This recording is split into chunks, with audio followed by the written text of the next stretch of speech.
कानू सुटली, पुरकी झाली. पांडुरंग हरी वासुदेव हरी. सगदेवा चल बाळाला बघायला जाऊया. एकनाथ, पर पर काय? बाळ श्वास घेत नाही, अंग थंडगार पडलंय.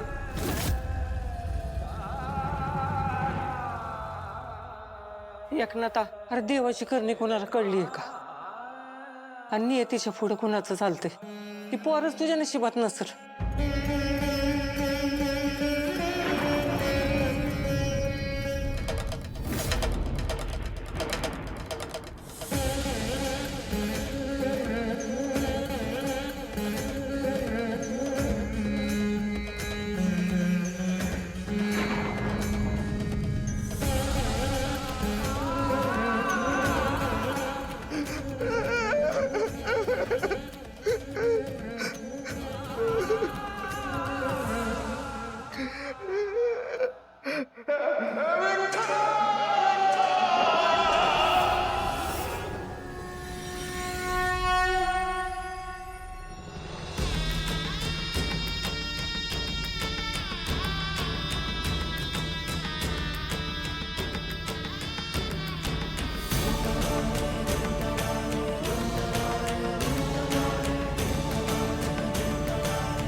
या जगात ती आली, पण तिचे श्वास जणू वाट बघतायत विठ्ठलाच्या आदेशाची.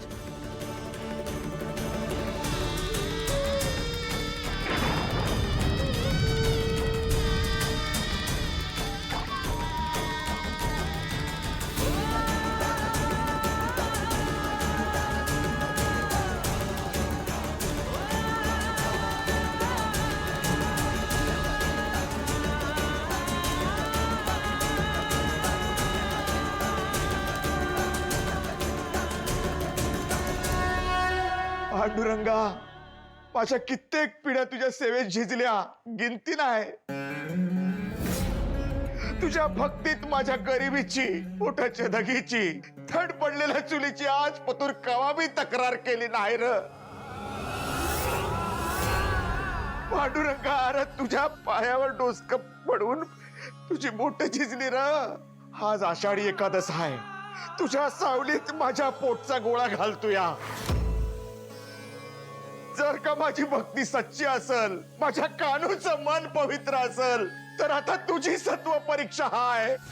आता तुला माझी नाही, अरे तुझी लाज राखायची आहे रे माऊले.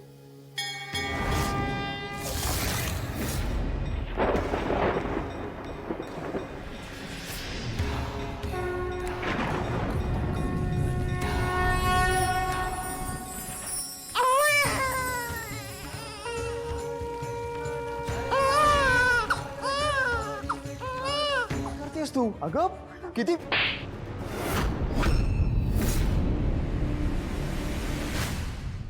या असं म्हणतात, फक्त माझ्या ताराचे सूर गुंजतील,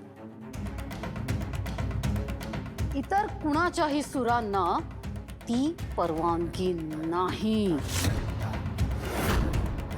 भैरवी, नवरा आहे मी तुझा, मॅनेजर सारखं वागवतेस. आणि ताराचा बाप सुद्धा आहेस, विसरलास? मी ताराला या जगातली सर्वश्रेष्ठ गायिका बनवण्यासाठी मेहनत करतेय, तिचं भविष्य सुरक्षित करण्याचा प्रयत्न करतेय. तू या सावलीचं कौतुक करतोयस? सावलीला गुलामासारखं वागून तिचा आवाज दाबून ठेवशील असं वाटतंय तुला? आपल्या ताराच्या गळ्यात सूर नाहीच आहे हे मान्य कर भैरवी. तिच्यासाठी सावलीचा बळी देऊ नकोस. या तारा आणि सावली दोघींचं नुकसान आहे. आणि मुळात ताराला गायिका बनायचं नाहीये, मग का जबरदस्ती? सावली अस्सल सोनं आहे, त्याची झळाळी जगाचे डोळे दिपवल्याशिवाय राहणार नाही. संगीत तिच्या रक्तात, तिच्या श्वासात आहे. त्यांना वेगळे करणारे आपण कोण?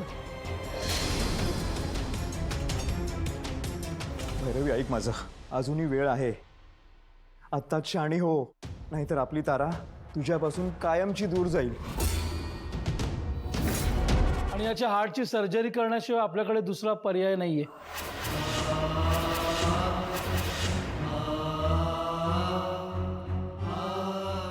येतो मी.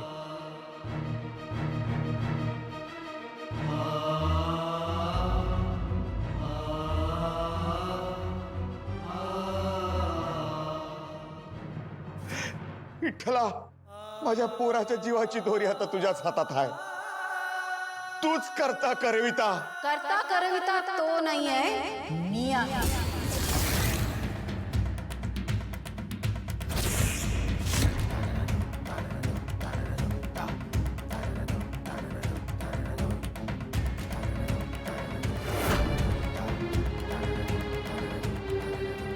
तुझ्या मुलाच्या आयुष्याची दोरी आता माझ्या हातात आहे. हे बघ,